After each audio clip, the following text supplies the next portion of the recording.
आगे देखिए हम बात करने वाले हैं वाटर सॉल्युबल विटामिन के बारे में।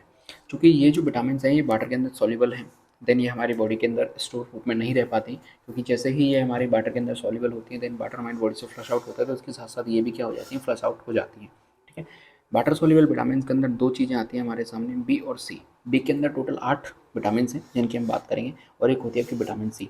सबसे पहले अपन विटामिन सी के बारे में बात करेंगे, देन अपन विटामिन अदर विटामिन के बारे में बात करेंगे, लाइक आपकी विटामिन बी 1 हो गया, बी 2 हो गया, बी 3 हो गया, बी 6 हो गया, बी 9 हो गया, बी 12 हो गया, बी 7 हो गया, जिस अपन बायोटीन कहते हैं, एच भी कहते हैं। देन अपन विटामिन सी की बात करेंगे। ठीक है। तो टोटल आपकी 8 विटामिन तो बी के अंदर हो जाते हैं आपकी कॉम्प्लेक्स, देन एक विटामिन आपकी सी हो जाती है। सबसे पहले हम बात कर रहे हैं विटामिन सी की, या फिर एस्कॉर्बिक एसिड अपन इसे कह रहे हैं। ये क्या है, देखिए vitamin C is well known for curing scurvy. जब भी विटामिन सी की बात करते हैं तो इसकी जो कमी से रोग होने वाला रोग है वो स्कर्वी है। ठीक है। तो इसे क्योरिंग स्कर्वी के नाम से भी जाना जाता है। So it is also called anti scorbutic. ठीक है। जैसे अपन एंटी हेमरिक विटामिन कह रहे थे विटामिन के को, इसी तरीके से इसे अपन क्या कह रहे हैं, एंटी स्कर्वेटिक विटामिन कह रहे हैं। Vitamin C is also known antioxidant. ये भी हमारी बॉडी में एज अ एंटीऑक्सीडेंट के रूप में काम करता है। जो फ्री रेडिकल्स होते हैं उनसे हमारी बॉडी की जो हार्म होने वाला है उससे हमें बचाते हैं। तो ये भी एक तरीके से कैसे काम करता है, एंटीऑक्सीडेंट के रूप में हमारी बॉडी में काम करता है। यदि हम विटामिन सी के आरडीए की बात करें, यानी कि डेली रिकमेंडेड अलाउंसेस की यदि हम बात करते हैं विटामिन सी का, तो इसका जनरल वे में बताया गया है 50 मिलीग्राम पर डे। ठीक है। एक नॉर्मल पर्सन के लिए बताया गया है कितना, 50 मिलीग्राम पर डे। लेकिन यदि हम पर्टिकुलर बात करें अडल्ट मेल की तो 90 मिलीग्राम पर डे आ जाता है आपका। एडल्ट फीमेल की बात करते हैं 75 मिलीग्राम पर डे आ गया है। प्रेगनेंसी के लिए 100 मिलीग्राम पर डे आ जाता है आपका। लैक्टेशन जो वुमेन है उसके लिए 120 मिलीग्राम, स्मोकर्स के लिए एक्स्ट्रा 35 ग्राम्स आ जाता है। और जो एडल्ट होते हैं उनके आपके कितने आ जाता है, 2000 मिलीग्राम पर डे के आसपास ये आ जाता है। ठीक है। अब यहाँ पर एक चीज़ हमें समझनी होगी कि ये चूँकि वाटर सोल्यूबल विटामिन है तो ये अब हमारी बॉडी से फ्लश आउट होता जाता है। ठीक है। तो अब यहाँ पे जो चीज़ें हैं वाटर हमें डेली यानी एक्स्ट्रा अमाउंट में इसको लेने की ज़रूरत पड़ती है, और डेली बेसिस पे हमें लेने की हमें यहाँ पर ज़रूरत पड़ती है। ठीक है। आगे देखिए, यदि हम सोर्सेज से लेना चाहते हैं तो कौन कौन से सोर्सेज हमारे सामने हैं विटामिन सी के। तो सबसे पहले रोज चिप्स की बात करते हैं अपन, तो 1.7% ऑफ फुल वेट का क्या होता है, उसके अंदर विटामिन सी हमें देखने को मिलता है। यदि हम लेमन की बात करते हैं तो 30 मिलीग्राम पर हमें लेमन हमें ये मिल सकता है, यानी एक लेमन के अंदर हमें 30 मिलीग्राम मिल सकता है। चिली पेपर की बात करते हैं तो 45 मिलीग्राम पर ऑन्स हमें मिल रहा है। स्पिनच की बात करते हैं तो 8 मिलीग्राम पर रॉ कप, यानी एक रॉ कप हमने स्पिनच लिया तो उससे हमें कितना मिलेगा, 8 मिलीग्राम के आसपास हमें विटामिन सी मिलेगा।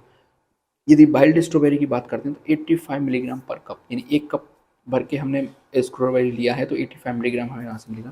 क्रैनबेरी की बात करते हैं तो 23 मिलीग्राम पर cup of juice. Camus Camus की बात करते हैं तो मोस्ट कंसनट्रेटेड नोन सोर्स, यानी कि सबसे ज़्यादा कंसनट्रेटेड फॉर्म में यदि मिलता है तो कैमू कैमू है। ब्रोकली के अंदर 51 मिलीग्राम है पर कुकड कप। और साइनी पेपर की बात करते हैं तो 60 मिलीग्राम पर हाफ कप। पोटैटो की बात करते हैं तो 70 मिलीग्राम पर पोटैटो हमें देखने को मिलता है। यदि इंडिया की हम बात करते हैं तो जो गूसबेरी होता है, यानी जो आंवला होता है, उस वो बहुत ज़्यादा सोर्स है विटामिन सी का, बहुत सस्ता भी मिलता है और उसके अंदर सबसे ज़्यादा मात्रा में विटामिन सी भी हमें देखने को मिलती है as compare to lemon. Lemon से ज़्यादा भी उसके अंदर विटामिन सी हमें देखने को मिलती है। तो यदि आपको विटामिन सी चाहिए तो आप आंवला है, कच्चा आंवला, उसे आप आसानी से खा सकते हैं। ठीक है। तो ये इसके अलावा हम बात करते हैं तो it is widely available in foods of plant origin. ठीक है। स्पेसिफिकली यदि हम बात करें तो फ्रेश फ्रूट्स एंड वेजिटेबल के अंदर मिल रहे हैं। ठीक है। गुआवा हो गया आपका, citrus fruit are good source of ascorbic acid.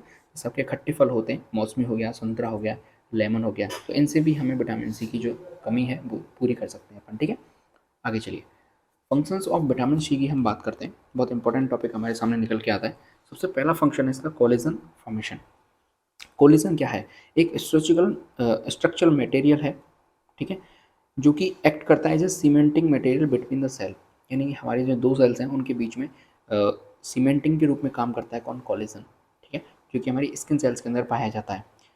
ये जब बनता है तो उसके लिए ज़रूरत पड़ती है किसकी, विटामिन सी की। ठीक है। In the synthesis of collagen ascorbic acid is necessary for hydroxylation. ठीक है। कोलेजन हमारी स्किन के लिए बहुत ज़्यादा ज़रूरी होता है, नेसेसरी होता है। इससे हमारी जो स्किन है वो बेबी सॉफ्ट बन जाती है। ठीक है। नई स्किन बन रही है तो उसके लिए कोलेजन की फॉर्मेशन की ज़रूरत, कोलेजन की ज़रूरत पड़ती है।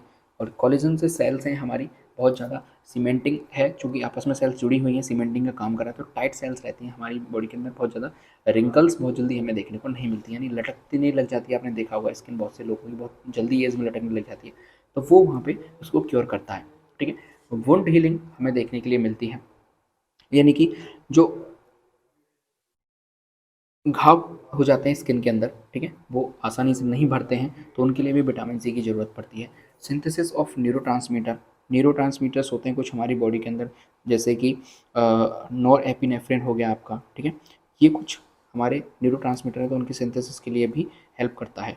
The reaction of conversion of tryptophan to serotonin, a neurotransmitter, and formation of norepinephrine from tyrosine involved hydroxylation reaction. Hydroxylation reaction में यूज़ विटामिन सी, ठीक है। तो ये जो न्यूरोट्रांसमीटर है, जैसे आपका नॉर एपिनेफ्रिन हो गया, ठीक है, ये किससे बन रहा है? ट्रिप्टोफान से सबसे पहले क्या बनता है? सेरोटोनिन बनता है, जो कि ये क्या है? न्यूरोट्रांसमीटर है।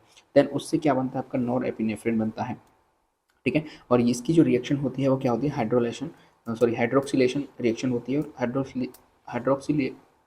हाइड्रोक्सिलेशन रिएक्शन के लिए क्या जरूरी होता है? विटामिन सी बहुत ज़्यादा मात्रा में हमें चाहिए होता है हमारी बॉडी के लिए, ठीक है।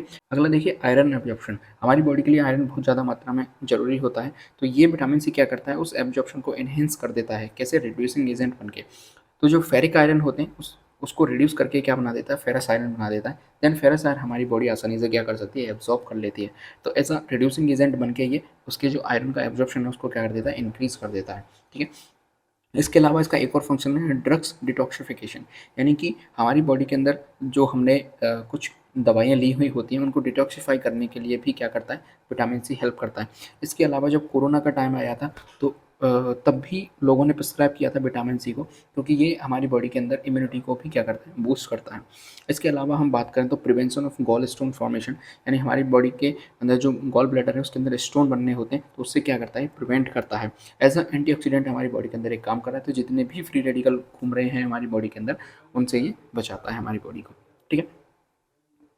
आगे देखिए, हम बात करते हैं एब्जॉर्प्शन एंड मेटाबॉलिज्म, यानी किस तरीके से हमारी बॉडी के अंदर एब्जॉर्ब होता है। Vitamin C in absorb in jejunum by sodium depending active transport mechanism, यानी कि ये एक्टिव ट्रांसपोर्ट मैकेनिज्म के द्वारा सोडियम पोटेशियम जो एक्टिव ट्रांसपोर्ट पंप होता है उसके द्वारा ये हमारी बॉडी के अंदर एब्जॉर्ब होता है। और कहाँ पे ये एब्जॉर्ब होता है? जेजुनम के अंदर ये एब्जॉर्ब होता है, ठीक है। तो इसके लिए एनर्जी की हमारी बॉडी को नीड होती है, ठीक है। प्लाज्मा के अंदर आरबीसी है, देन आरबीसी से ये सब जगह हमारी बॉडी में भेजा जाता है, जैसे आपके लंग्स में जाएगा, हार्ट्स में जाएगा, मसल्स में जाएगा, इंटेस्टाइन में जाएगा, किडनी में जाएगा, एड्रीनल में जाएगा, लिवर में जाएगा, ब्रेन में जाएगा।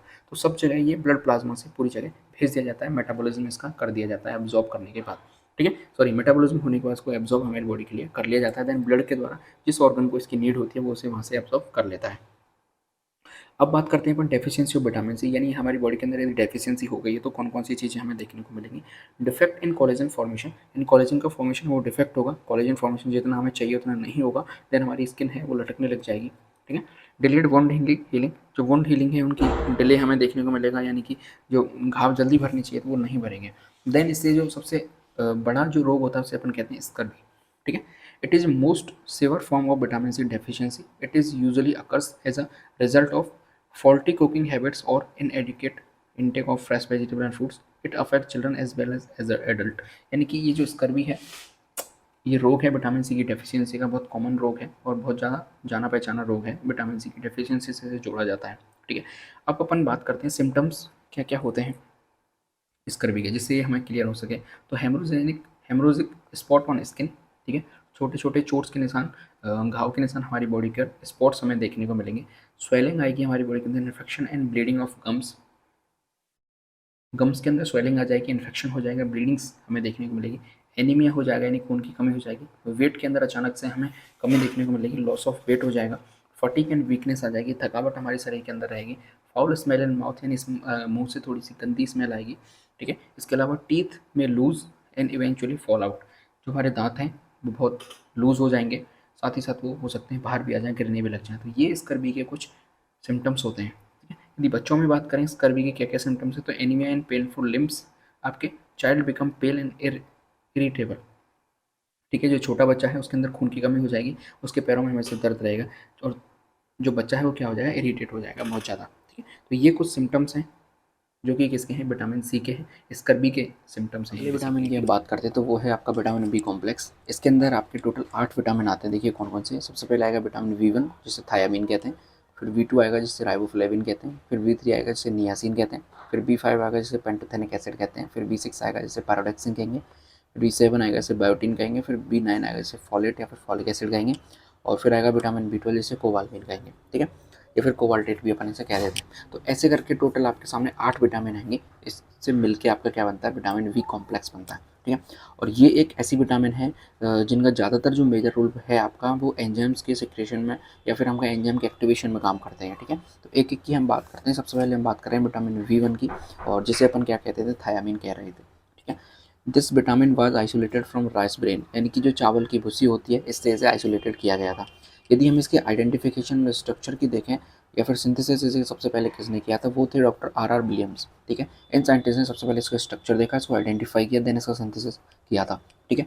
Vitamin B is widely known for preventing deficiency disease very very, यानी कि जो वेरी वेरी डिजीज़ होती है उसके प्रिवेंशन के लिए इस विटामिन को यूज़ किया जाता है, जिसका नाम है विटामिन V1, ठीक है। ये आपको क्लियर हो गया यहाँ पर विटामिन V1 के बारे में। अब देखिए अपन इसका RDA देखें कि विटामिन VA का जो RDA है, ठीक है, यानी कि रिकमेंडेड डेली अलाउंसेस है, वो कितना है।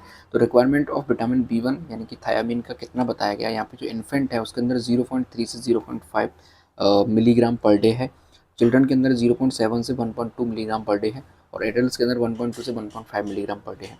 वहीं यदि अपन प्रेग्नेंट और लैक्टेटिंग वुमेन की बात करते हैं तो वो 1.3 से 1.5 मिलीग्राम पर डे है।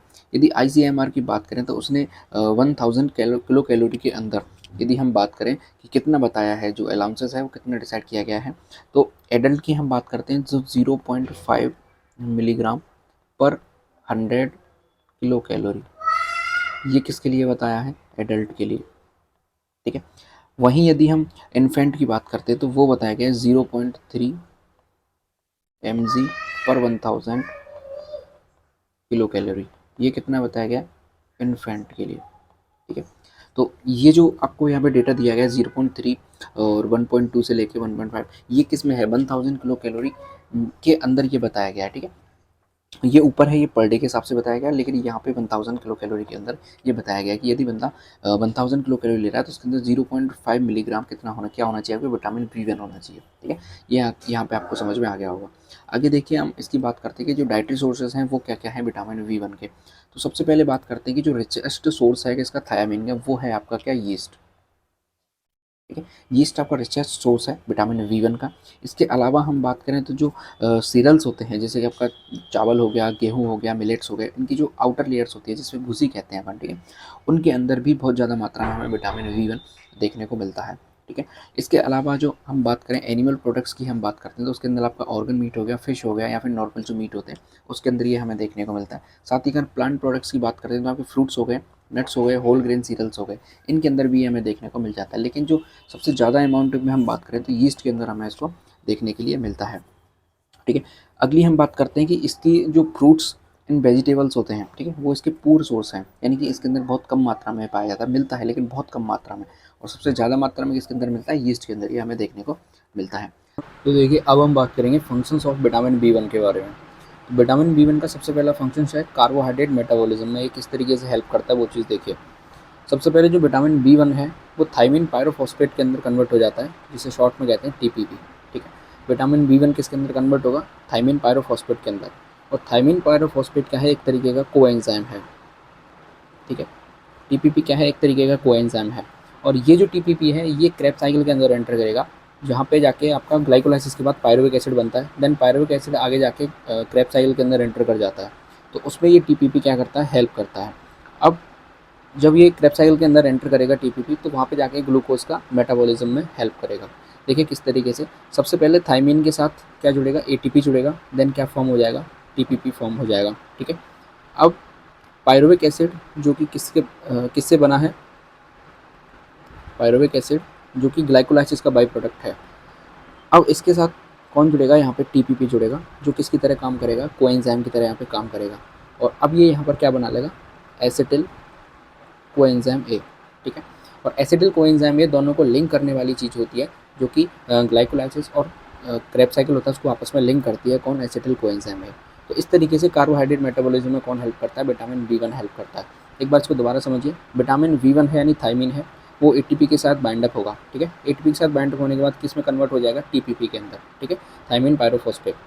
अब टीपीपी जो है वो पायरुविक एसिड के साथ बाइंड करेगा और क्या बना लेगा, एसिटिल कोएंजाइम भी बना लेगा। ये हम जब ग्लाइकोलाइसिस साइकिल पढ़ेंगे उसके अंदर मैं आपको बताऊंगा जो एसिटिल कोएंजाइम है वो किस तरीके से आपस में एक मिडिल प्रोडक्ट होता है क्रेब्स साइकिल और ग्लाइकोलाइसिस का, ठीक है। इसके बाद हम बात करते हैं ग्रोथ की, तो ग्रोथ में भी फंक्शन करता है विटामिन बी वन, ठीक है। कोई एसेंशियल है नॉर्मल ग्रोथ के लिए, यदि इसकी डेफिशिएंसी हो जाएगी तो जो हमारी ग्रोथ है वो ठीक प्रकार से नहीं होगी। इसके बाद आता है प्रॉपर हार्ट फंक्शनिंग, यानी जो हमारी हार्ट की प्रॉपर फंक्शनिंग होती है उसमें विटामिन बी वन हेल्प करता है। तो ये कुछ फंक्शंस थे विटामिन बी वन के। इसके बाद हम बात करते हैं एब्जॉर्प्शन या मेटाबॉलिज्म की। The maximum absorption of thiamine occurs in the part of small intestine, यानी कि जो इसका मैक्सिमम एब्जॉर्प्शन है वो कहाँ पे होता है, स्मॉल इंटेस्टाइन में होता है, जिसमें कि आपका जेजुनम आता है और इलियम आता है। इन दो पार्ट्स के अंदर इसका जो मैक्सिमम एब्जॉर्प्शन है वो हो जाता है, ठीक है। दूसरी हम बात करते हैं कि किस प्रोसेस के द्वारा ये होता है, तो एक्टिव एब्जॉर्प्शन होता है सोडियम डिपेंडेंट एक्टिव मैकेनिज्म के द्वारा। तो एक्टिव मैकेनिज्म है तो सीधी सी बात है इसमें एनर्जी की जरूरत पड़ेगी, यानी एटीपी की यहाँ पर जरूरत पड़ेगी, और सोडियम डिपेंडेंट जो एक्टिव मैकेनिज्म होती है उसके द्वारा ये कंप्लीट होता है, ठीक है। आगे देखिए अपन बी वन डेफिशिएंसी की बात करते हैं कि बी वन डेफिशिएंसी से कौन कौन से कॉजेज या फिर जो डिजीज़ हैं वो हम हो सकते हैं। तो सबसे मेन होती है विटामिन बी वन की डेफिशिएंसी से, वो डिजीज़ है वेरी वेरी, ठीक है। वो डिजीज़ कौन सी है आपकी, वेरी वेरी। वेरी वेरी के कुछ सिम्टम्स देखें हम तो edema develop on leg and face and trunk, ठीक है। इसके अलावा हम बात करते हैं tense and swollen calf muscles. इसके बाद इनलार्जमेंट ऑफ हार्ट, ये कुछ सिम्टम्स हैं किसके, वेरी वेरी के। इसके अलावा हम बात करते हैं कि नम्बनेस इन लेग्स, ठीक है, तो नम्बनेस और टिंगलिंग आ जाएगी लेग्स के ऊपर। इसके बाद होता है वीक पैरालाइज्ड मसल्स हो जाती हैं, ठीक है, कमज़ोर हो जाती हैं, क्योंकि जो ग्लूकोज मेटाबॉलिज्म में ये हेल्प कर रहा है। तो जब ग्लूकोज का मेटाबॉलिज्म ठीक प्रकार से नहीं हो पाएगा तो हमारी जो बॉडी है उसमें एनर्जी प्रॉपर रूप से नहीं मिल पाएगी, तो वहाँ पर जो मसल्स हमारी वीक हो जाएंगी, ठीक है, पैरालाइज्ड हो सकती हैं। रैपिड हार्ट रेट, हार्ट की रेट है कभी डाउन हो जाएगी कभी अप हो जाएगी, तो वो रैपिडली चेंज होती रहती है। इसके बाद बात करते हैं loss of control of movements, ठीक है, जो मूवमेंट्स पे कंट्रोल है वो हमारा खोने लग जाएगा। इसके बाद जनरल मसल वीकनेस आ जाएगी, कन्फ्यूजन हो जाएगा, इमेंशिया हो जाएगा, जो कि एक किस तरीके का हम बात करें न्यूरिटिक सिम्टम्स हैं यहाँ पे, कन्फ्यूजन और इमेंशिया। इसके अलावा कॉग्निटिव डिक्लाइन भी हमें देखने को मिल सकता है।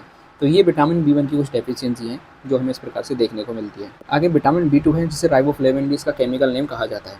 ये क्या है, एक तरीके की वाटर सॉल्युबल विटामिन है जो कि येलो कलर का एक एंजाइम होता है, ठीक है। इसको रिकॉग्नाइज किया गया था 1970 के अंदर। अब हम इसके आरडीए की बात करते हैं कि विटामिन बी टू का आरडीए रिकमेंडेड डेली अलाउंसेस कितना बताया गया है।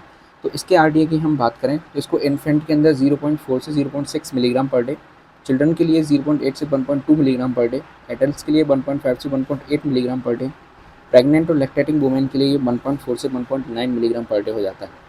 फिर भी हम यदि ICMR की बात करें कि उसने रिकमेंडेड कितना दिया है एक 1000 किलो कैलोरी के हिसाब से, तो वो यहाँ पे बताया जाता है 0.6 मिलीग्राम पर 100 किलो कैलोरीज, 1000 किलो कैलोरीज, इतना यहाँ पे बताया गया है सभी ऑल ग्रुप्स के लिए कि इतना होना चाहिए। ICMR ने इसको क्या किया, रिकमेंडेड किया है, ठीक है। अगली हम बात करते हैं कुछ कंडीशन ऐसी है जहाँ पे जो राइबोफ्लाविन की रिक्वायरमेंट बढ़ जाती है, तो वो कंडीशन कौन कौन सी है आपकी, हाइपरथायरॉयडिज्म हो गई, इसके अलावा फीवर हो गया, स्ट्रेस ऑफ इंजरी हो गई, कोई सर्जरी हो गई, या फिर मेल एब्जॉर्प्शन हो गया। तो ये सारी चीज़ें बढ़ाती हैं आपके B2 के, यानी विटामिन B2 के एब्जॉर्प्शन को थोड़ा सा इंक्रीज़ कर देती हैं, रिक्वायरमेंट को थोड़ा सा इंक्रीज़ कर देती हैं, ठीक है। आगे देखिए अपन डाइटरी सोर्स की बात कर रहे हैं, विटामिन B2 के डाइटरी सोर्स कौन कौन से होते हैं। तो यदि हम बेस्ट सोर्स की बात करें कि जो राइबोफ्लाविन का बेस्ट जो सोर्स होता है वो क्या होता है, मिल्क या फिर मिल्क से बने प्रोडक्ट्स जितने भी होते हैं ये इसके बेस्ट सोर्स होते हैं, ठीक है। इसके अलावा कुछ आपके मीट हो गए, ठीक है, एग्स हो गए, लीवर हो गया, ये सारी चीज़ें हैं जिनके अंदर विटामिन B2 हमें देखने को मिलता है, ठीक है। अगले हम बात करते हैं प्लांट प्रोडक्ट्स की कि प्लांट प्रोडक्ट्स ऐसे कौन से हैं जिनके अंदर हमें विटामिन B2 देखने को मिलेगा। तो आपके जो होल ग्रेन्स होते हैं जैसे आपके वीट्स हो गए, मिलेट्स हो गए, इसके अलावा पल्सेस हो गई, वेजिटेबल्स हो गए, नट्स हो गए, इनके अंदर हमें विटामिन B2 देखने के लिए मिलता है, ठीक है। आगे देखिए फंक्शंस ऑफ विटामिन B2 की बात करते हैं कि विटामिन B2 के क्या क्या फंक्शंस हैं। तो सबसे पहला फंक्शन है इसका कंपोनेंट ऑफ वेरियस रिएक्शन, ठीक है। हमें पता है कि जितना भी विटामिन B कॉम्प्लेक्स होती है वो एक तरीके के कोएंजाइम के रूप में काम करती है, यानी जितनी भी हमारी बॉडी के अंदर मेटाबॉलिज्म रिएक्शन चल रही होती है उनमें ये कोएंजाइम की तरह काम करती हैं, यानी उनको इन्हेंस करने का काम करती हैं। तो इसी तरीके से जो विटामिन B2 है वो भी बहुत सारी जो रिएक्शंस होती हैं उनके कंपोनेंट के रूप में काम करता है। जैसे आपकी कुछ रिएक्शंस की हम बात करें तो ऑक्सीडेशन रिएक्शन हो गई, ठीक है, इसके अलावा रिडक्शन रिएक्शन हो गई, तो उनमें ये एंजाइम के रूप में पार्टिसिपेट करता है, ठीक है। तो यदि हम इसके कंपोनेंट की बात करें तो दो कंपोनेंट के फॉर्म में ये काम करता है, FMN के रूप में, और एक होता है FAD के रूप में, ठीक है। ये दो कोएंजाइम हैं जिसके फॉर्म में ये काम करता है। FNN की फुल फॉर्म है फ्लेविन मोनोन्यूक्लियोटाइड और FAD की फुल फॉर्म होती है फ्लेविन एडेनिन डाइन्यूक्लियोटाइड, ठीक है। ये दोनों कोएंजाइम हैं जो किससे बनते हैं, राइबोफ्लेविन के द्वारा बनाए जाते हैं, ठीक है। और ये दोनों ऑक्सीडेशन रिडक्शन रिएक्शन में हेल्प करते हैं। तो इस तरीके से जो कंपोनेंट ऑफ बेरियस रिएक्शन है ये काम करता है विटामिन B2। आगे हम बात करते हैं ऑक्सीडेशन ऑफ लिपिड्स, यानी जो लिपिड्स हैं उनका ऑक्सीडेशन होता है तो उसमें भी ये कोएंजाइम के रूप में काम करते हैं, ठीक है। यानी लिपिड्स के जब मेटाबॉलिज्म होगा, जब उनको फैटी एसिड के अंदर चेंज किया जाएगा तो उसका ऑक्सीडेशन होता है, तो उसमें कोएंजाइम के रूप में काम कौन करता है, विटामिन B2 करता है, ठीक है। इसके बाद बात आती है conversion of tryptophan to niacin, ठीक है। ट्रिप्टोफान एक प्रकार का अमीनो एसिड है और नियासिन है वो विटामिन B3 होती है, ठीक है। तो जो एक्टिव विटामिन है वो नियासिन है, लेकिन इसका प्रीकर्सर कौन होता है, ट्रिप्टोफैन होता है। तो जो विटामिन B3 है, नियासिन जिसे कहते हैं, इसको इनएक्टिव फॉर्म से एक्टिव फॉर्म बनाने के लिए किसकी हेल्प ली जाती है, विटामिन B2 की हेल्प ली जाती है यहाँ पे, ठीक है। तो ट्रिप्टोफान को नियासिन के अंदर यदि इंटरचेंज करना है तो विटामिन B2 यहाँ पे काम करता है। एक तरीके से हम बात करें कोएंजाइम के रूप में ये काम करता है। आगे हम देखते हैं एब्जॉर्प्शन एंड मेटाबॉलिज्म किस तरीके से इनका होता है। तो riboflavin can be obtained from food in 3 forms, ठीक है। यानी जो राइबोफ्लाविन है वो फूड से 3 फॉर्म के अंदर ऑब्टेन की जाती है। जैसे FNN जिसकी फुल फॉर्म मैंने आपको बताई फ्लेविन मोनोन्यूक्लियोटाइड, FAD इसकी फुल फॉर्म होती है फ्लेविन एडेनिन डाइन्यूक्लियोटाइड, ठीक है। इसकी और ये दोनों क्या हैं, बोथ कोएंजाइम्स हैं इन राइबोफ्लाविन इटसेल्फ। तो 3 फॉर्म में ये हमें देखने को मिल रही है, यानी फूड से ऑब्टेन की जाती है FNN की फॉर्म में, FAD के रूप में और राइबोफ्लाविन इटसेल्फ के रूप में, ठीक है। यदि एब्जॉर्प्शन की बात करते हैं तो absorption of riboflavin takes place by active mechanism in upper portion of gastrointestinal tract, यानी जो गैस्ट्रोइंटेस्टिनल ट्रैक यानी GIT है उसका जो अपर पोर्शन होता है वहाँ पे जाके ये एक्टिव मैकेनिज्म के रूप में, एक्टिव मैकेनिज्म के द्वारा इसको एब्जॉर्ब कर लिया जाता है राइबोफ्लेविन को, ठीक है। यदि हम इसके मैक्सिमम एब्जॉर्प्शन की बात करें तो absorption is maximum when taken along with meals, यानी मील्स के दौरान यदि इसको लिया जाता है तो इसका जो एब्जॉर्प्शन है वो ज़्यादा मैक्सिमम हो जाता है हमारी बॉडी के अंदर, ठीक है। आगे हम बात करेंगे इसकी डेफिशिएंसी के बारे में। यदि विटामिन B2 की डेफिशिएंसी हो जाएगी तो कौन कौन से डिजीज़ या फिर चीज़ें हमें देखने को मिलेंगी, ऑब्जर्वेशन हम कर पाएंगे। तो सबसे पहला जो ऑब्जर्वेशन है जिस डिजीज़ का नाम है वो है कीलियोसिस, जिसका सिंपल मीनिंग होता है cracking of lips at corner, यानी जो हमारे लिप्स के कॉर्नर हैं वो फटने लग जाते हैं, ठीक है। इसके अलावा अगला होता है ग्लोसिटिस, जो कि है टंग बिकम रेड एंड शाइनी, जो हमारी जीभ है बिल्कुल रेड रेड हो जाएगी और शाइनी यानी बिल्कुल हम कहें लाइट रेड हमें शाइनी जैसी देखने को मिलेगी। इसके अलावा होता है इंक्रीज वस्कुलराइजेशन ऑफ कॉर्निया, यानी कि जो हमारी आई की कॉर्निया होती है उसमें वस्कुलराइजेशन बढ़ जाता है, यानी ब्लड वेसल्स के अंदर ब्लड बहुत ज़्यादा फ्लो करने लग जाता है और हमारी रेड है जो आइज़ है वो रेड होने लग जाती है, ठीक है। और कुछ इनके हम देखें तो देखिए stomatitis of mouth and tongue, यानी मुंह और जीभ है वो बिल्कुल लाल लाल हो जाएगी आपकी। इसके अलावा आयरन की कमी हो जाएगी तो एनीमिया हमें देखने को मिलेगा। माइग्रेन हेडेक भी हो सकता है। इसके अलावा ब्लड शॉट आइज़, यानी कि जो हमारी कॉर्निया है उनमें वस्कुलाइजेशन बढ़ जाएगा तो हमारी आइज़ हैं वो रेड हो जाएंगी बिल्कुल। इसके अलावा सॉर थ्रोट हमें देखने को मिलेगा, हमारी जो स्किन है वो बिल्कुल ड्राई हो जाएगी। कॉर्निक डायरिया हो सकता है और आपके जो लिप्स हैं वो क्रैक हो सकते हैं और जो कॉर्नर हैं वो भी वहाँ से क्रैक हो जाते हैं, लाल कलर के होठ आपके हो जाते हैं, ठीक है। अगली विटामिन की हम बात करते हैं, इसे विटामिन B3 है, जिसे नियासिन भी कहते हैं या फिर इसको निकोटेनिक एसिड भी कहा जाता है। तो ये क्या है, देखिए niacin has been recognized as a nutrient which prevent pellagra, ठीक है। जैसे विटामिन B1 थी वो बेरी से हमें प्रिवेंट कर रही थी, इसी तरीके से जो विटामिन B3 है जैसे नियासिन कहते हैं ये हमें पेलेग्रा से प्रिवेंट करती है। तो इनकी एक पर्टिकुलर डिजीज़ यहाँ पे बताई गई है कि जो कि हमें ऐसे प्रिवेंट करती है। It is vitamin which is connected with several metabolic reaction, ये भी बहुत सारी जो मेटाबॉलिक रिएक्शन होती हैं उनके साथ कनेक्टेड होती हैं, एज अ कोएंजाइम ये वर्क करती है, ठीक है। यदि हम इसके डेली अलाउंसेस की बात करते हैं, RDA की बात करते हैं B3 की, तो यहाँ पे यदि वोमेन की बात करें तो 14 मिलीग्राम पर डे बताया गया है। इसके अलावा मेन की बात करें तो 16 मिलीग्राम पर डे बताया गया है। प्रेगनेंसी या प्रेग्नेंट वोमेन की बात करते हैं तो 18 मिलीग्राम पर डे और एक लैक्टेटिंग वोमेन जो होती है उसके अंदर 70 मिलीग्राम पर डे यहाँ पे जो RDA है वो फिक्स किया गया है। यदि ICMR की बात करें कि विटामिन B3 का पर 1000 किलो कैलोरी के लिए कितना बताया गया है तो वो 6.6 मिलीग्राम पर 1000 किलो कैलोरी यहाँ पे जो है वो फिक्स किया गया है विटामिन B3 का लेवल, ठीक है। इसकी हम बात करते हैं कि मेटाबॉलिक रेट है वो किस तरीके से इंक्रीज़ हो जाती है या फिर हमारी रिक्वायरमेंट है वो किस तरीके से इंक्रीज़ हो जाती है। तो कुछ कंडीशन है जैसे कि आपको फीवर आएगा या फिर स्ट्रेस ऑफ इंजरी होगा, सर्जरी होगा, तो वहाँ पे इसकी जो रिक्वायरमेंट है वो थोड़ी सी इंक्रीज़ हो जाती है हमारी बॉडी के अंदर, ठीक है। ये हो गया आपका RDA। आगे हम बात करते हैं इसको सोर्सेज़ के बारे में कि विटामिन B3 के कौन कौन से सोर्सेज़ हैं। तो सबसे पहली चीज़ हमें पता है कि ट्रिप्टोफान ही किसके अंदर कन्वर्ट होता है। हमने विटामिन B2 में देखा था कि जो ट्रिप्टोफान है वो किसके अंदर कन्वर्ट होगा, नियासिन के अंदर कन्वर्ट होगा, ठीक है। तो यदि ट्रिप्टोफान हम अपनी डाइट में इंक्रीज़ कर लेते हैं तो ऑटोमेटिक नियासिन हमारी डाइट में जो है वो बढ़ जाता है, ठीक है, रिक्वायरमेंट उसकी बढ़ सकती है। तो सीधी सी बात है कि यदि हम ट्रिप्टोफान की बात करें, कितने ट्रिप्टोफान हम अपनी बॉडी के अंदर लेते हैं तो प्रोटीन हमें मिल जाएगी, कितनी प्रोटीन हमें मिलेगी। तो यदि हम 60 मिलीग्राम ट्रिप्टोफान अपनी डाइट के अंदर ऐड करते हैं तो उससे हमें 1 मिलीग्राम ऑफ नियासिन जो है मिल जाएगा, हमारी डाइट के अंदर मिल सकता है, ठीक है। यदि हम रिच सोर्स की बात करें कि विटामिन बी3 के से कौन से सोर्सेज हैं जो कि रिच सोर्स होते हैं, तो जो ग्राउंड नट्स होती हैं, ठीक है, ग्राउंड नट्स हैं वो रिच होती हैं निकोटिनिक एसिड के रूप में। और हम बात करें सबसे कम पुअर सोर्स कौन सा है, तो मिल्क इसका बिल्कुल पुअर सोर्स हो जाता है कि उसमें ना के बराबर नियासिन हमें देखने को मिलता है, ठीक है। लेकिन मिल्क की बात करते हैं तो वहाँ से हमें ट्रिप्टोफान अमीनो एसिड है बहुत ज़्यादा मात्रा में मिल जाता है, ठीक है। इसके अलावा हम बात करते हैं तो जो ड्राइड यीस्ट होता है उसके अंदर ये हमें अच्छी मात्रा में देखने को मिलता है। इसके अलावा मीट हो गया आपका, डेयरी प्रोडक्ट्स हो गए, एग्स हो गए, फिश हो गई, इसके अलावा लीवर हो गया, होल सीरियल्स हो गए आपके यानी होल ग्रेन्स हो गए, लेग्यूम्स हो गए, नट्स हो गए, एवोकेडोज हो गए, तो इन सब के अंदर नियासिन हमें देखने को मिल सकता है। आगे देखिए फंक्शंस ऑफ विटामिन बी3 की हम बात करते हैं कि विटामिन बी3 के कौन कौन से फंक्शंस हैं। तो सबसे बेस्ट इसका जो फंक्शन आता है वो है कॉन्स्टिट्यूएंट ऑफ कोएंजाइम, ठीक है, यानी निकोटिनामाइड एडेनिन डाइन्यूक्लियोटाइड जो कि एक कोएंजाइम है, ठीक है, एनएडी जिसे अपन शॉर्ट फॉर्म में कहते हैं एनएडी, जो कि ये क्या है, कोएंजाइम है, निकोटिनामाइड एडेनिन डाइन्यूक्लियोटाइड जो कि कोएंजाइम है जो नियासिन के अंदर पाया जाता है, ठीक है। ये कोएंजाइम ग्लाइकोलाइसिस के अंदर एंटर करता है, यानी ग्लाइकोलाइसिस के अंदर हमें ये देखने को मिलता है जहाँ से हाइड्रोजन आयन जो निकलते हैं H+ उनको लेके जाता है। ग्लाइकोलाइसिस में हम इस चीज़ को डिटेल के अंदर पढ़ेंगे, ठीक है। इसके बाद हम बात करते हैं जैसे जो हमारे कॉग्निटिव फंक्शंस होते हैं यानी ब्रेन फंक्शन होता है उसको इम्प्रूव करता है, साथ ही साथ जो हमारी हार्ट की हेल्थ होती है उसको प्रोटेक्ट करके रखता है विटामिन बी3। इसके अलावा हम बात करते हैं प्रिवेंटिंग फ्री रेडिकल डैमेज, यानी हमारी बॉडी के अंदर कुछ फ्री रेडिकल्स बन जाते हैं, उनको उनसे बचाने के लिए यानी प्रिवेंट करता है हमारी बॉडी को, एंटीऑक्सीडेंट के रूप में भी ये काम करता है। इसके अलावा हम बात करें मैनेजिंग डायबिटीज़, यानी डायबिटीज़ को मैनेज करने का काम करता है। कोई अदर हेल्थ इशू है हमारी बॉडी के अंदर उसे ट्रीट करने का ये काम करता है।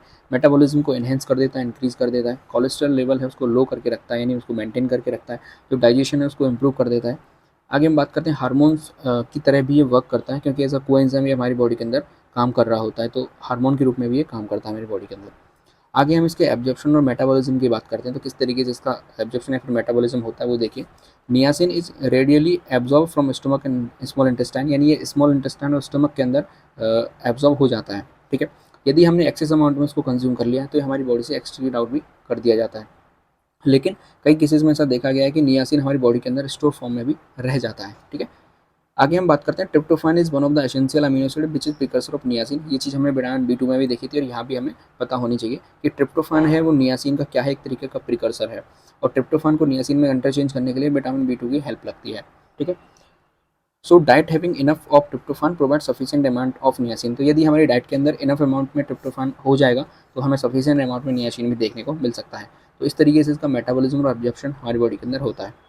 आगे हम बात करते हैं कि डेफिशिएंसी ऑफ विटामिन बी3, कि विटामिन बी3 की डेफिशिएंसी से कौन कौन सी डिजीज़ या फिर चीज़ें हमें देखने को मिलती है। तो वो विटामिन बी3 है उससे एक कॉमन डिजीज़ होती है, इसे पेलेग्रा कहते हैं, ठीक है। और ये नियासिन की कमी यानी विटामिन बी3 की कमी से हमें देखने को मिलती है। इस डिजीज़ को एक और नाम से लिया जाता है 4D डिजीज़ भी से कहा जाता है, क्योंकि इसके अंदर 4 डिजीज़ इंक्लूड होती हैं। वो कौन कौन सी हैं, सबसे पहले होता है डर्मेटाइटिस जो कि स्किन डिजीज़ है, डायरिया होता है, डेमेंशिया होता है, लास्ट में क्या हो जाती है, डेथ हो जाती है। तो 4D डिजीज़ किसको कहा जाता है, पेलेग्रा को 4D डिजीज़ कहा जाता है, ठीक है। यदि हम पेलेग्रा के सिम्टम्स की बात करें तो कुछ अर्ली सिम्टम्स हमें क्या देखने को मिलेंगे, वेट लूज हमें देखने को मिलेगा, fatigue, headache, loss of appetite, ये कुछ अर्ली सिम्टम्स हैं जो हमें देखने को मिलेंगे। कुछ इमोशनल चेंजेस भी हमें देखने को मिल सकते हैं, जैसे एंजाइटी हो जाएगी, ठीक है, इरिटेबिलिटी हो जाएगी यानी जो पर्सन है वो इरिटेट होना स्टार्ट हो जाएगा, इंसोम्निया हो जाएगा। ये कुछ ऑब्जर्वेशन देखी गई इमोशनल चेंजेस विटामिन बी3 में या फिर हम कहें पेलेग्रा के अंदर। डर्मेटाइटिस हो सकता है जिसमें जो हमारे एक्सपोज्ड बॉडी सरफेस होते हैं, ठीक है, वो मोर एग्रीवेटेड हो जाएंगे, जैसे कि एग्रीवेटेड सिम्टम्स हमें देखने को मिलेंगे, जैसे फोटो सेंसिटिव जो रेसेस हैं हमारे नेक के अंदर, हैंड्स के अंदर, आर्म्स, फिट, ये सारी चीज़ें हमें देखने को मिलेंगी, यानी जो हमारे कपड़े से कवर नहीं रहते हैं बॉडी एरिया उनमें ये सारी चीज़ें हमें देखने को मिलेंगी।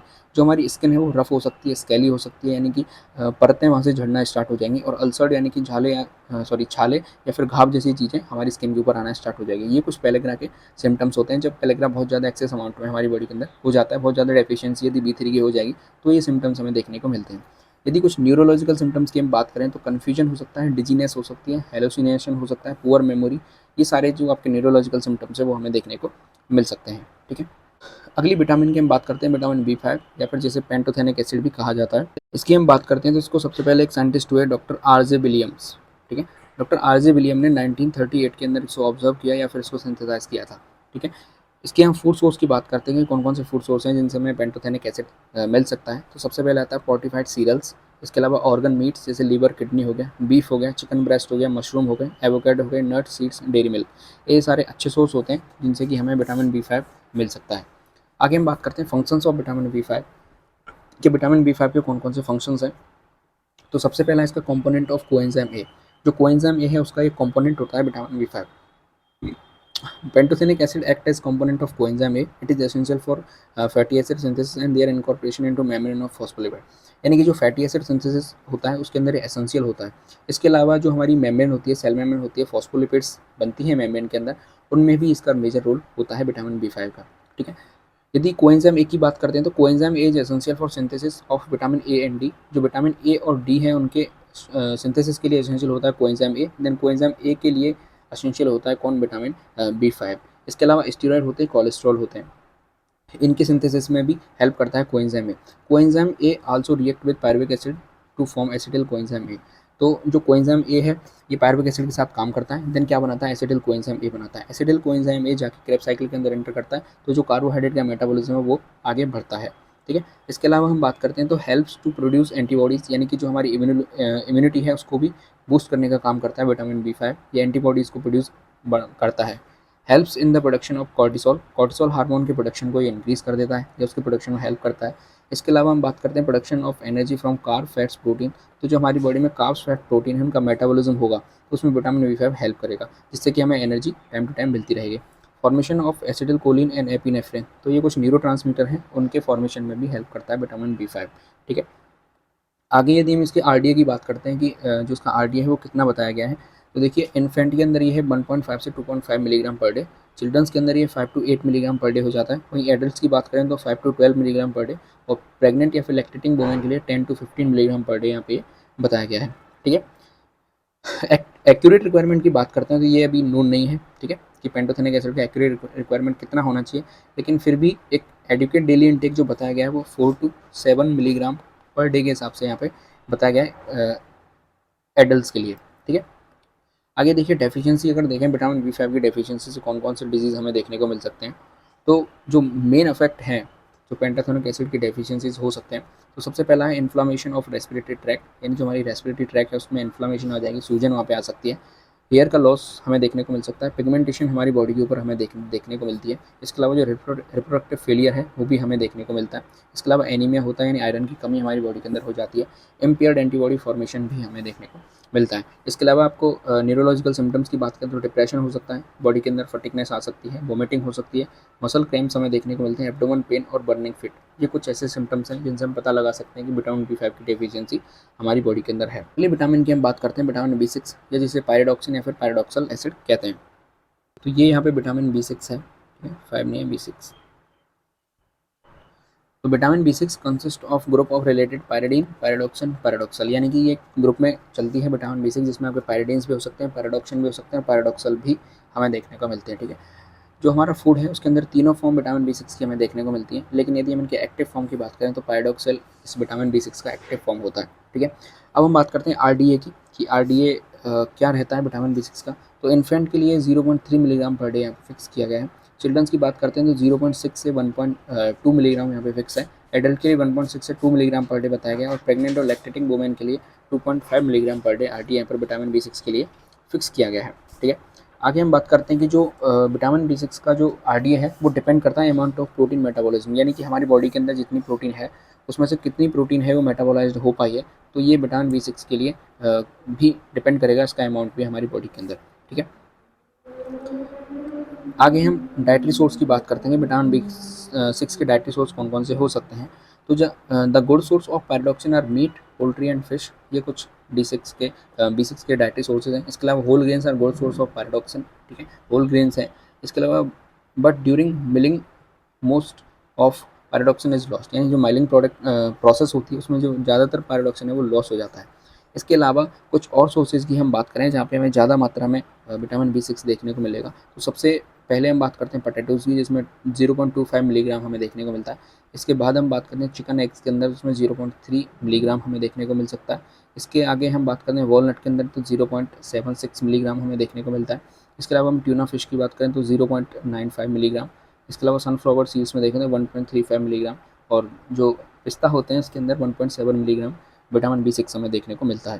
ठीक है, आगे हम फंक्शंस की बात करते हैं कि जो विटामिन B6 है उसके क्या क्या फंक्शन है। तो सबसे पहला फंक्शन होता है एक्ट एज कोएंजाइम, यानी कि कोएंजाइम के रूप में काम करता है। अब पायरोडॉक्सिन की एक्टिव फॉर्म की बात करते हैं, तो पायरोडॉक्सिल का जो एक्टिव फॉर्म है वो पायरोडॉक्सिल फॉस्फेट होता है। ठीक है, एक्टिव फॉर्म क्या होती है इसकी, पायरोडॉक्सिल फॉस्फेट।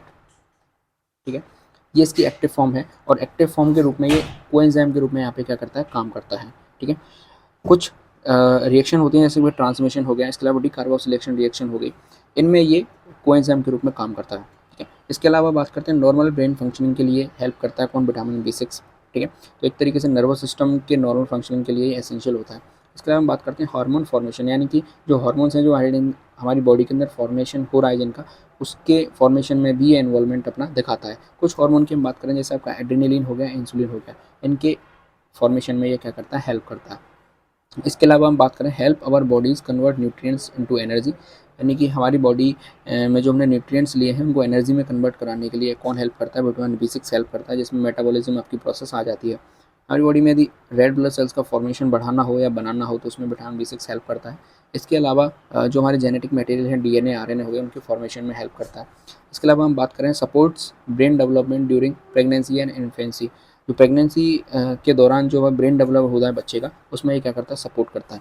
इसके अलावा keeps the healthy function of our brain and nervous system के लिए, उसको हेल्दी रखने के लिए हेल्प करता है। इसके अलावा balance level of homocysteine in the blood, जो होमोसिस्टीन है उसके लेवल को मेंटेन करके रखता है, बैलेंस बना के रखता है हमारे ब्लड के अंदर। ठीक है, आगे हम डेफिशिएंसी की बात करते हैं कि विटामिन B6 की डेफिशिएंसी से कौन कौन सी चीज़ें हमें देखने को मिलती है। तो सबसे पहले जो इसका इफेक्ट होता है वो नर्वस सिस्टम के अंदर इफेक्ट हमें देखने को मिलता है। ठीक है, तो जो पैराडॉक्सिल फॉस्फेट है, जो कि इसका एक्टिव फॉर्म है, कोएंजाइम है, वो सीधा अफेक्ट करता है हमारे CNS को। ठीक है, तो यदि उसकी डेफिशिएंसी हमारी बॉडी के अंदर होगी तो कुछ नर्वस इरिटेटिबिलिटी हमें देखने को मिलेगी। ठीक है, कन्वल्सिव सीजर्स हमें देखने को मिल सकता है। इसके अलावा कुछ अदर सिम्टम्स की हम बात करें, जो न्यूरोलॉजिकल सिम्टम्स होते हैं, उसमें आपके स्लीप डिस्टर्बेंस हो सकती है। इसके अलावा डिप्रेशन, ये कुछ नर्वस सिस्टम से रिलेटेड इफेक्ट इसकी डेफिशिएंसी से हमें देखने को मिलते हैं।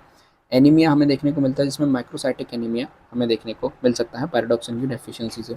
इसके अलावा जो ओरल और डर्मल लेशन होते हैं, जैसे कि विटामिन B6 डेफिशिएंसी में also result in dermatitis, stomatitis, glossitis और कीलोसिस, इनमें भी विटामिन B6 का रोल होता है। जैसे कीलोसिस में आपकी जो कॉर्नर लिप्स के जो कॉर्नर हैं वो वहाँ से फटना स्टार्ट हो जाएंगे। इसके अलावा आपकी जो होठ हैं वो रेड कलर के हो सकते हैं। ठीक है, अदर सिम्टम्स की हम बात करते हैं तो आपके वोमिटिंग हो सकता है, weakness, ataxia, nausea and abdominal pain, ये कुछ अदर सिम्टम्स हैं जो विटामिन B6 की डेफिशिएंसी से हमें देखने को मिलते हैं। अगली विटामिन की हम बात करते हैं, इसमें विटामिन B7 या वैसे इसे बायोटिन भी कहा जाता है। ठीक है, तो biotin is one of such vitamin B whose deficiency do not occur in man except under extraordinary circumstance. इनकी विटामिन B7 या फिर बायोटिन विटामिन एक ऐसी विटामिन B कॉम्प्लेक्स के अंदर आती है जिसकी कॉमनली यदि हम बात करें नॉर्मल कंडीशन के अंदर इसकी जो कमी है वो नहीं देखने को हमें मिलती। ठीक है, लेकिन कुछ एक्स्ट्रा ऑर्डिनरी सर्कमस्टांस ऐसे आ जाते हैं कि इसकी कमी हमारी बॉडी के अंदर हो जाती है। ठीक है, RDA की हम बात कर रहे हैं कि विटामिन B7 की RDA कितना फिक्स किया गया है। तो food and nutrition board has estimated that consumption of 100 to 200 milligram of biotin is safe, यानी कि 100 से 200 मिलीग्राम की रेंज में अगर आप बायोटिन ले रहे हैं तो उसका बिल्कुल सेफ बताया गया है। इसके अलावा यदि हम इन्फेंट की बात करें तो ये 35 to 50 मिलीग्राम इन्फेंट के लिए यहाँ पे बताया है। वहीं चिल्ड्रन के लिए इसकी रेंज थोड़ी बढ़ जाती है, तो 65 से 85 मिलीग्राम चिल्ड्रन में यहाँ पे ये फिक्स किया गया है। आगे हम इसके डाइटरी सोर्स की बात करें, विटामिन B7 के डाइटरी सोर्स कौन कौन से हैं, तो जैसे आपके चिकन लीवर हो गया, बीफ लीवर हो गया, एग्स हो गए, मिल्क हो गया, इसके अलावा salmon fish, sunflower seeds, sweet potato, broccoli, avocado, ये सब आपके सोर्स हैं जिनके अंदर हमें एडिकेट अमाउंट में विटामिन B7 या फिर बायोटिन हमें देखने को मिल सकता है। आगे हम बायोटिन या फिर विटामिन B7 के फंक्शंस की बात करते हैं कि किस तरीके से फंक्शन करता है हमारी बॉडी के अंदर। तो इसमें सेल ग्रोथ के अंदर सबसे पहले इसका यूज़ देखा गया। ठीक है, जो हमारी सेल्स की ग्रोथ के लिए हेल्प करता है। इसके अलावा जो हमारे फैटी एसिड्स होते हैं उनके प्रोडक्शन में हेल्प करता है और ग्लूकोनियोजेनेसिस में हेल्प करता है। मेटाबॉलिज्म ऑफ ल्यूसिन, ल्यूसिन जो आपका एक तरीके का अमीनो एसिड है उसके मेटाबॉलिज्म में हेल्प करता है। ठीक है, इसके अलावा ये क्रैब साइकिल के अंदर मेजर रोल प्ले करता है। कार्बन डाइऑक्साइड के ट्रांसफर में भी ये हेल्प करता है। इसके अलावा जो ब्लड शुगर लेवल है उसको मेंटेन करने का ये काम करता है। इसके अलावा जो रेड ब्लड सेल्स के मेटाबॉलिज्म है उसके लिए एसेंशियल होता है। इसके अलावा जो ट्रिप्टोफान को नियासिन में ये कन्वर्ट करता है, वहाँ पे भी इसका कन्वर्जन में हेल्प इसकी देखी गई है। ठीक है, आगे हम डेफिशिएंसी की बात करते हैं कि यदि विटामिन B7 की डेफिशिएंसी है तो कौन कौन से सिम्टम्स हमें देखने को मिलेंगे।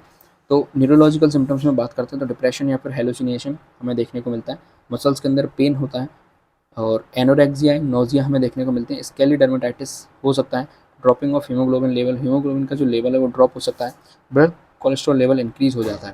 तो ये कुछ डेफिशिएंसी हैं विटामिन B7 की। अगली इंपॉर्टेंट विटामिन की बात करते हैं तो वो है विटामिन B9 या फिर जिसे फोलासिन कहते हैं या फिर जिसे फॉलिक एसिड भी कहा जाता है।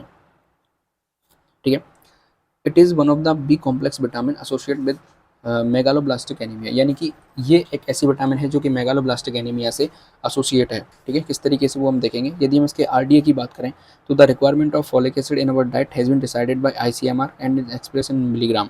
It's requirement increase during pregnancy में इसकी जो रिक्वायरमेंट थोड़ी सी इंक्रीज हो जाती है। इसकी जो रेंज डिसाइड की जाती है वो माइक्रोग्राम के अंदर डिसाइड की जाती है। ठीक है, जैसे आपके हेल्दी एडल्ट हैं उसके लिए 200 माइक्रोग्राम। ठीक है, और प्रेगनेंसी वुमेन है उसके लिए 500 माइक्रोग्राम, लैक्टेशन वुमेन है उसके लिए 300 माइक्रोग्राम। इसके बाद चिल्ड्रंस की बात करते हैं तो 80 टू 120 माइक्रोग्राम यहाँ पे जो रेंज है वो फिक्स की गई है ICMR के द्वारा। ठीक है, आगे हम बात करते हैं dietary source of vitamin B9, यानी विटामिन B9 के डाइटरी सोर्स कौन कौन से हमें देखने को मिलते हैं। तो एनिमल प्रोडक्ट्स के अंदर आप देखिए लिवर हो सकता है, डेयरी प्रोडक्ट्स हो सकते हैं, एग यॉक के अंदर हमें विटामिन B9 देखने को मिलता है। प्लांट प्रोडक्ट की हम बात करते हैं तो ऑरेंजेस हो गए, आपके डार्क लीफी वेजिटेबल्स हो गए, पीनट्स एंड बीन्स हो गए। ठीक है, इसके अलावा हम बात करते हैं कि जो अदर सोर्स कौन कौन से हो सकते हैं, तो आपके स्पिनच हो गया, ठीक है, जिंजरली सीड हो गए, लेडी फिंगर हो गई, ग्रीन ग्राम दाल हो गई, करी लीव्स हो गए, वीट हो गया, होल वीट हो गए आपके। ठीक है, इसके अलावा राइप टमाटो हो गए। तो इनके अंदर हमें विटामिन B9 अच्छी मात्रा में देखने को मिल सकता है। आगे हम फंक्शंस ऑफ विटामिन B9 की बात करते हैं तो इसे फॉलेट भी कहा जाता है। ठीक है, तो सबसे जो इसका मेन फंक्शन होता है वो मैचुरेशन और मल्टीप्लिकेशन ऑफ RPC में ये सबसे ज़्यादा हेल्प करता है। ठीक है, इसके अलावा हीमोग्लोबिन के सिंथेसिस में भी ये हेल्प करता है। और अदर फंक्शंस की हम बात करें तो अब सेल्स ग्रो एंड मल्टीप्लाई में, यानी सेल्स की ग्रोथ में ये हेल्प कर रहा है, रेड ब्लड सेल्स को ग्रो करने में हेल्प कर रहा है। इसके अलावा जेनेटिक मटेरियल को फॉर्मेशन करने में हेल्प कर रहा है, जो हमारा ब्रेन और नर्वस सिस्टम है उसको हेल्दी रखने में हेल्प करता है। प्रेगनेंसी के दौरान जो इन्फेंसी यानी जो बच्चा है उसके ब्रेन डेवलपमेंट में हेल्प करता है, और होमोसिस्टीन लेवल को बैलेंस करके रखता है हमारी बॉडी के अंदर। ठीक है, बाकी RBC में और हीमोग्लोबिन सिंथेसिस में इसका मेजर रोल होता है। आगे हम बात करते हैं डेफिशिएंसी की। तो the main deficiency symptoms of folic acid is anaemia, यानी एनीमिया इसका क्या है, मेन फंक्शन है। हम बात करें डेफिशिएंसी का जो मेन सिम्टम है वो क्या, एनीमिया। और स्पेसिफिकली बात करें कि एनीमिया में भी कौन सा एनीमिया, तो मेगालोब्लास्टिक एनीमिया यहाँ पे हमें देखने को मिलता है। जिसके सिम्टम्स की हम बात करें कि कौन कौन से सिम्टम्स हैं इसके हैं, तो सबसे पहला सिम्टम्स है reduction in number of red blood cells, यानी कि RBC के जो नंबर हैं वो वहाँ पे डिक्रीज होना स्टार्ट हो जाएंगे। इसके बाद हम बात करें lowered leukocyte and platelets level, यानी जो प्लेटलेट्स लेवल्स हैं या ल्यूकोसाइट के जो लेवल हैं वो वहाँ पे कम होना स्टार्ट हो जाएंगे। Large nucleotide cells may be release into the blood circulation, यानी जो हमारा ब्लड सर्कुलेशन है उसके अंदर लार्ज न्यूक्लियोटाइड सेल्स उनका जो रिलीज है या उनकी जो नंबर्स हैं वो बहुत ज़्यादा इंक्रीज होना स्टार्ट हो जाएंगे। ठीक है, अदर सिम्टम्स की हम बात करते हैं तो आपके वीकनेस हो सकती है, टायर्डनेस हो सकती है, डिस्निया हो सकता है, सोर टंग हो सकती है, एल्पिटेशन हो सकता है। ठीक है, folate deficiency produce very adverse effect in pregnancy के दौरान इसके बहुत ज़्यादा खतरनाक इफेक्ट हमारी बॉडी के अंदर हमें देखने को मिल सकते हैं। इसके अलावा हम बात करें ये फीटस तक को डैमेज कर सकता है। ठीक है, ये कुछ सिम्टम्स हैं जो कि हमें देखने को मिलते हैं। अगली विटामिन की हम बात करते हैं जो कि लास्ट विटामिन है हमारी, विटामिन B12 या जिसे साइनोकोबालमिन भी कहा जाता है। तो it is one of the B complex vitamin which contain cyanide in structure, यानी विटामिन B12 या फिर साइनोकोबालमिन एकमात्र ऐसी विटामिन है बी कॉम्प्लेक्स के अंदर जिसके अंदर साइनाइड हमें देखने को मिलता है। साइनाइड की हम बात करें तो ये हमारी बॉडी के लिए टॉक्सिक होता है, लेकिन फिर भी इसकी स्ट्रक्चर में ये हमें देखने को मिलता है।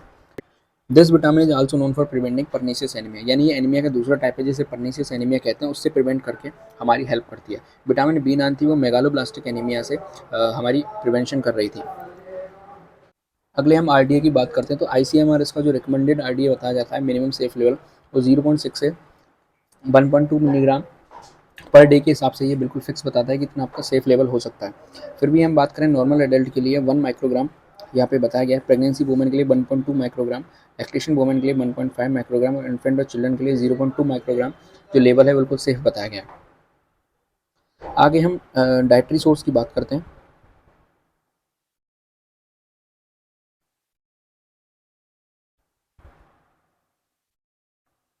आगे हम dietary source of vitamin B12 की बात करते हैं।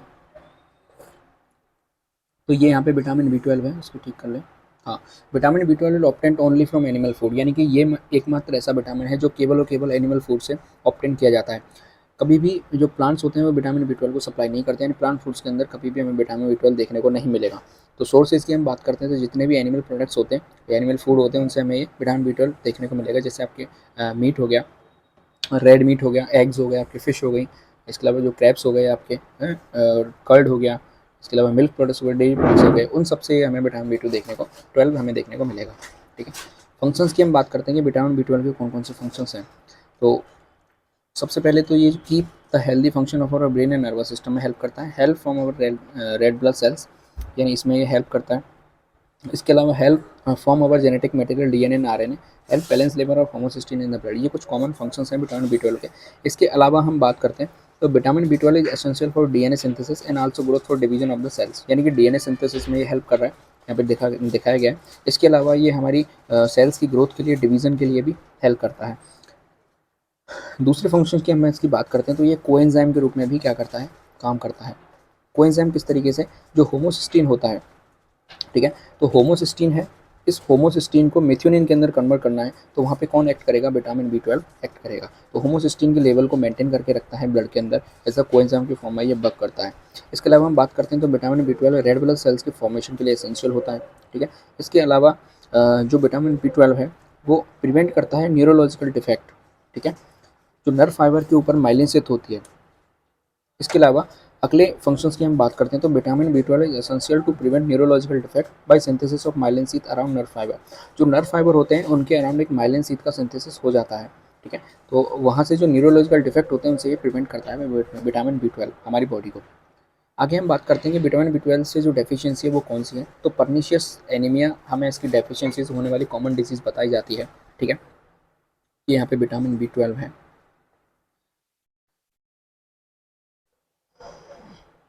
Vitamin B12 deficiency usually occurs because of the defect of absorption, यानी कि इसकी जो डेफिशिएंसी है उसका जो रीज़न बताया जाता है वो डिफेक्ट इन एब्जॉर्प्शन बताया जाता है।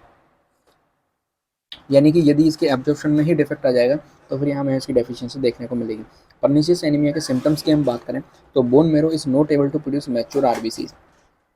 ठीक है, जो मैच्योर RBC हैं उनको बोन मैरो प्रोड्यूस नहीं कर पाती है, तो इसकी जो कैपेसिटी है हीमोग्लोबिन को ले जाने की, कैरी करने की, वो बहुत ज़्यादा रिड्यूस हो जाती है। देन हमारी बॉडी के अंदर ऑक्सीजन की कमी हमें देखने को मिलती है।